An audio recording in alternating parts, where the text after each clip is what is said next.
Good afternoon all. This is Saitosif and today we are going to discuss about XML remaining part. Okay, what are the things are today we are going to discuss is stacks parser, and serialization. How the serialization is going to be happen, what is serialization, and this kind of things we are going to discuss today. Okay, before starting today's concept, we'll just check out, just brush up last session concept, that is XML, SKML, schema, parser. What are the different parser we have discussed last session. Okay, XML is nothing but a technology in which we are going to represent data. Okay, XML is a markup language. XML is designed to store and transport data. Okay, this is recommended by the W3C World Consortium. Okay, on February 10, 1998. XML is designed to self-descriptive, and this kind of things we have studied. And what is of actual use of XML? Okay, when we are going to work with internet technologies, right? When we are communicating API web services, we are mostly going to use XML.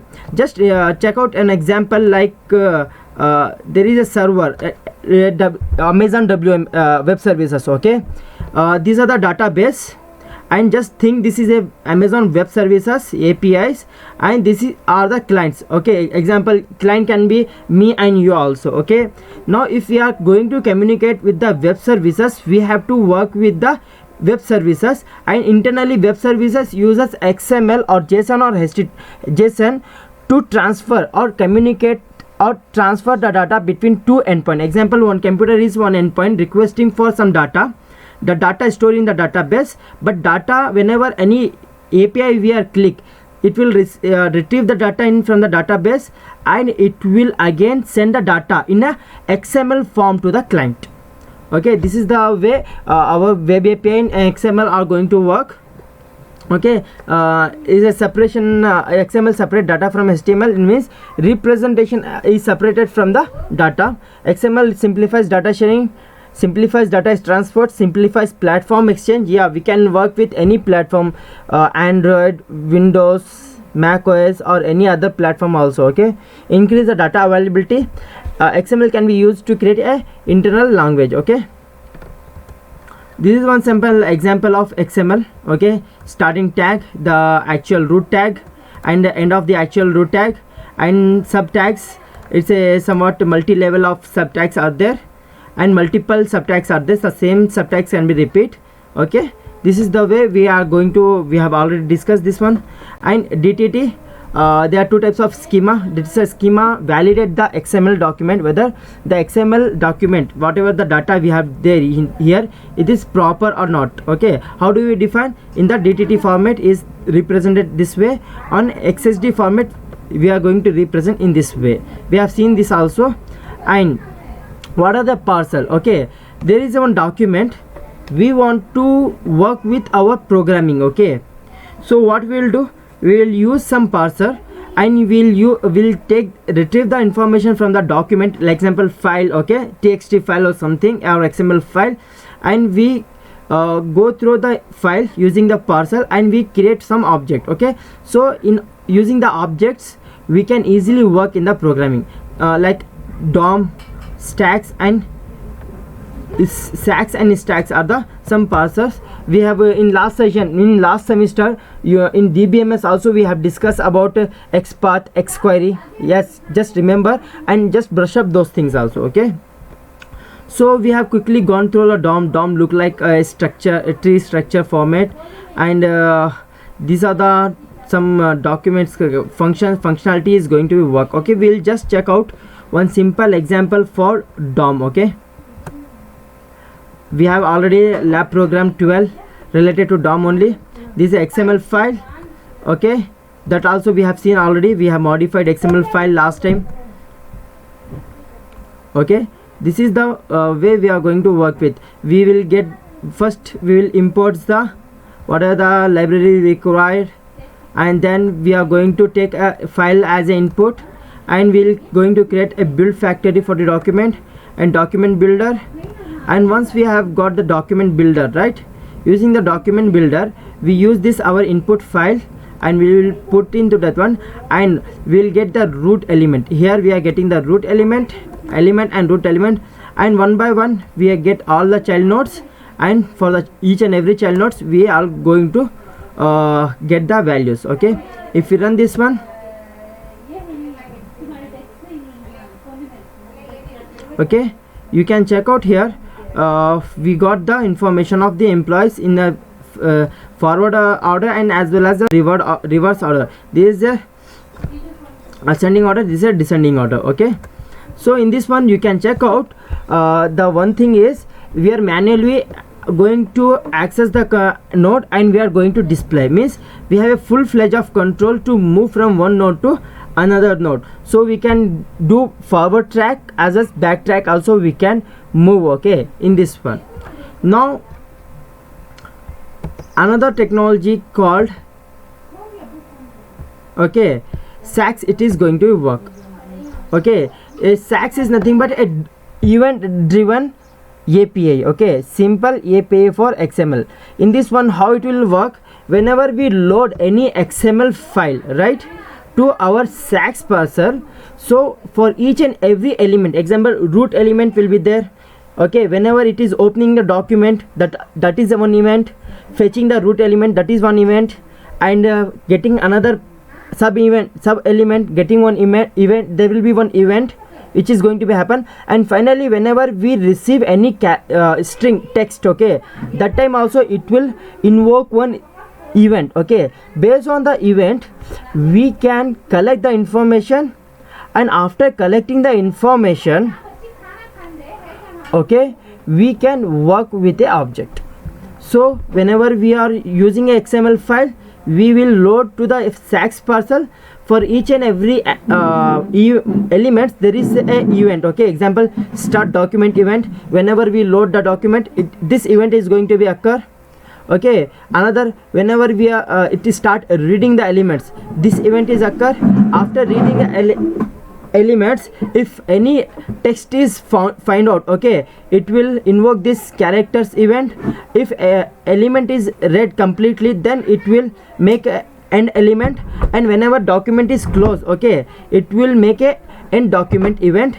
And finally after the end document event, it will give us a object. Okay, this SACS parcel give us a object, so we can work with this object. So in this one thing what we have observed, two things we have observed. That one is events are going to be happen for each and every operation, and we have to wait until the end document event has to be occur.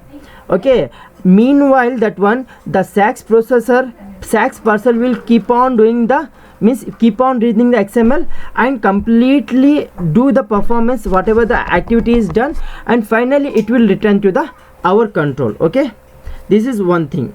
Now how can we do this event handling? Okay, if I'm a programmer, if I want to do some modifications, okay, while reading XML, so that we can work with the handler. Okay, what is this handler and everything, we will check one program. Okay, so in that one we'll check out how it is going to be happen. Okay, one program I have already created, that is a SACS, and this is a lab 12 program. Give me 1 minute, I will.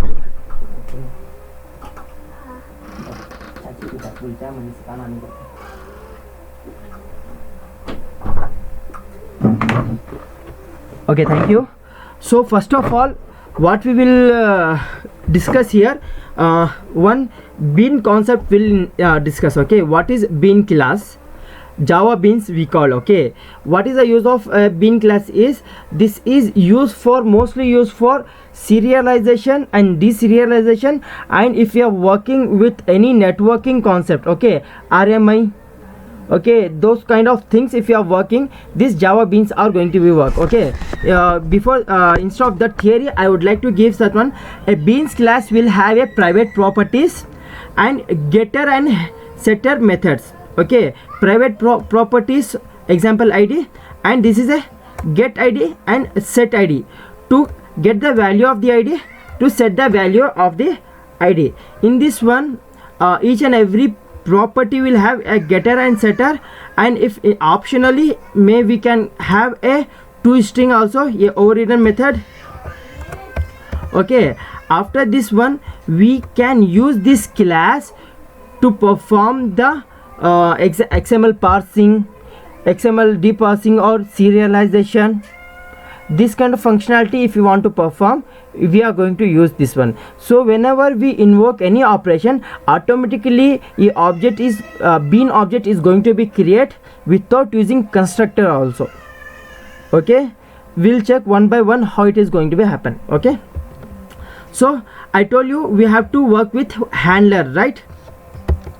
You can check out, we have to work with content handler, XML parser handler, that is nothing but this default handler. This is a existing class, comes in the XML SAX helper handler. Okay, this class contain these all methods. Okay, start document, start element, character, end element, and this kind of everything. Okay, so these methods we are going to override for our functionality. What functionality if you want to build, that functionality we can build. Okay, in this one we have created one bean class. In this one we are going to store the data and we are going to process the things. Okay, this bean class used in the handler. Okay, what we are using, you can check out employee class, we are making as a list. Okay, collection of elements. Okay, we are working with the collection of elements. So this collection framework is going to be handled by Sanket. Might soon he will do a good presentation in front of you guys. Okay, so in this one you can check out. Okay, we are creating some instance variables and extending the default handler. Okay, we are setting some variables. First we are going to work with the we are overriding the start element method. Okay, any elements. Okay, start element, end element, based on our requirement we can override the functionality. Okay, so in this one you can check out, it is taking this much parameters. Okay, it is taking the first. Very good afternoon. Who has joined just now? Please, Amrish, you have joined just now. Hello. Yeah. Yes, sir. Shall I start from the beginning, from the SAX? Sir, continue, sir. Okay, fine. If you want to restart from the any point, you guys can tell me. Okay, I can easily come back and I will try to explain once again. Okay. Okay, sir. Restart, sir. Yeah. So start document, these are the document methods are already there in the default class. We are using the default class of SAX and we are implementing our handler. This is our handler, is our class we are going to create, and in this one some of the handler methods we are going to override and will give our functionality. Override is nothing but we are going to depress the actual functionality and we will give a new functionality. In this one we are going to implement start element. Okay, it has some attributes. Okay, what is the URL, what is the path, and what is the location, name, string.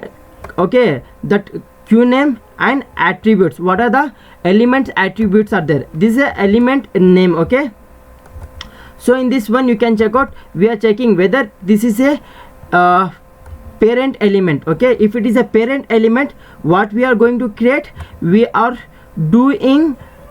creating one new object of element. Okay, if it is a parent element, that is nothing but element. We will check out, this is our XML. Okay, so employees is our root element. If it is a employee, okay, then we will create a new object for the employee. Okay, another new object for this employee, another new object for this employee, another new object for this employee, and all the employee we are going to store in the list. Okay, list, it is a generic type. Okay, we have already discussed about generic also. So this list will handle the employees. Okay, if it is a employee, okay, then create a new object. Okay, set one ID. Okay, and if it is our list is empty, just create a new list. Okay, this is going to be invoked at the one time, at the initial time only, this method. Okay, we are creating the new list. Okay, all the rest of things it will work for this one. Okay, if it is a any sub element of the employee, example, okay, this is the employee, sub element is age, name, gender, role. Okay, anything is there, then what we have to do? Okay,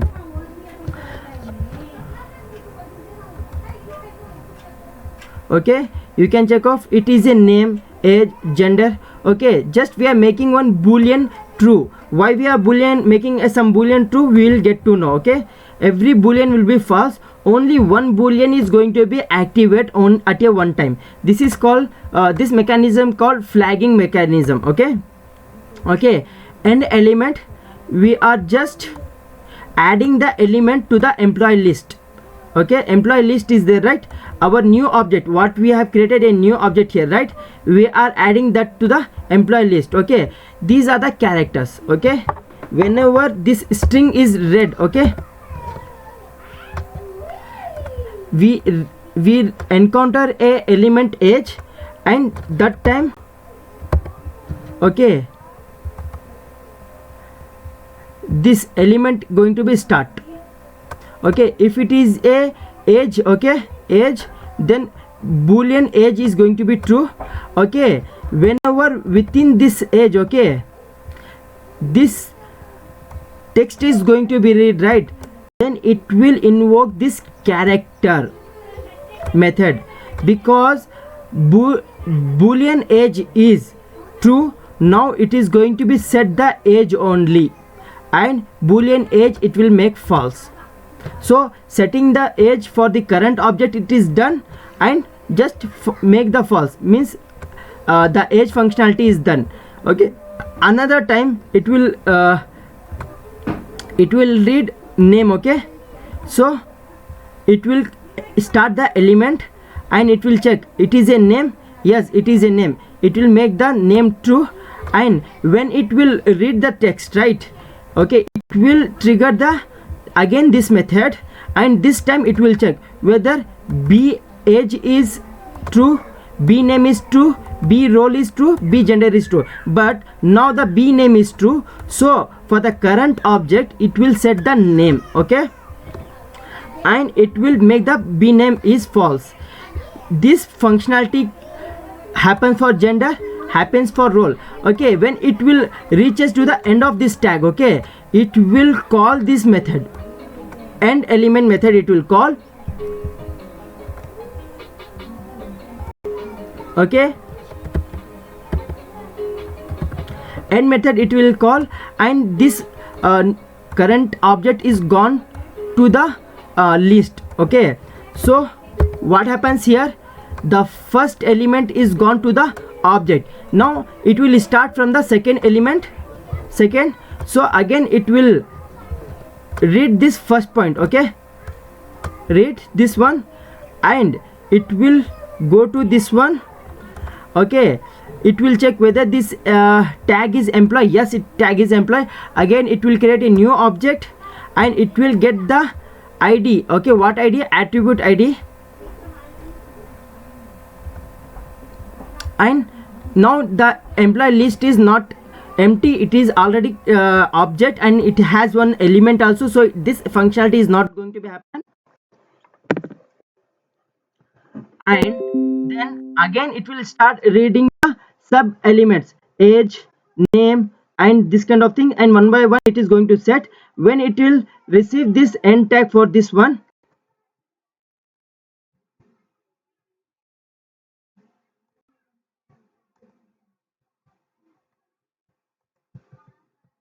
okay, just it is just hanging this system.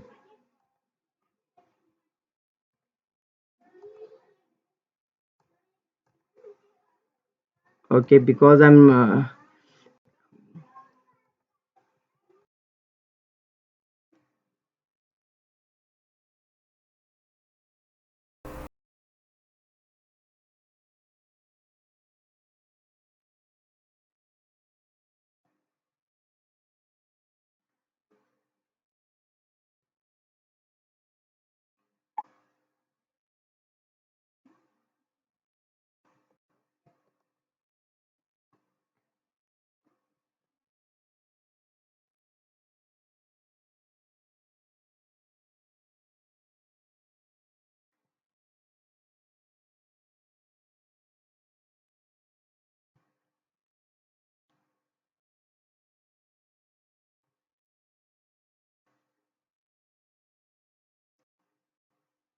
share toggle.